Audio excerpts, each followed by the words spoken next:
পাকিস্তানে ঝড় ও বজ্রসহ ভারী বৃষ্টিতে প্রাণ হারিয়েছে অন্তত ১৯ জন, আহত হয়েছেন আরও অন্তত ৯০ জন। এদিকে রাতভর বৃষ্টিতে ব্যাপক দুর্ভোগে পড়েছেন ভারতের রাজধানী দিল্লি সহ বেশ কিছু এলাকার বাসিন্দারা। ব্যাহত হয়েছে উড়োজাহাজ চলাচল। ভারী বৃষ্টি, ঝড় আর বজ্রপাতে নাকাল হয়ে পড়েছে পাকিস্তানের পাঞ্জাব প্রদেশ। ঝড়ে গাছ উপড়ে ক্ষতিগ্রস্ত হয়েছে বহু ঘরবাড়ি। প্রদেশটির শেখুপুরায় একটি কারখানার ছাদ ধসে হতাহত হয় অনেকে। সবচেয়ে বেশি ক্ষতিগ্রস্ত হয়েছে পেশোয়ার, মারদান, খাইবার, সোয়াবি, সোয়াত ও অ্যাবোটাবাদ।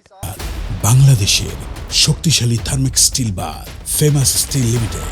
ঘরবাড়ি ধস আর নিরাপদ আশ্রয়ের অভাবেই হতাহতের সংখ্যা বেশি বলে জানিয়েছে স্থানীয় কর্তৃপক্ষ।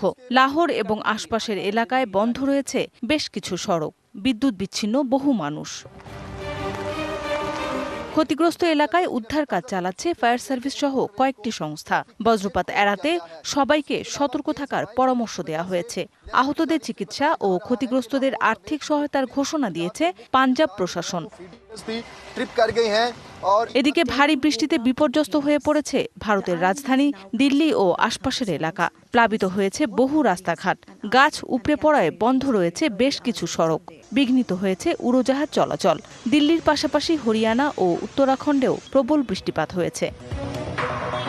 মৌসুমী শান্তা, ডিবিসি নিউজ ডেস্ক।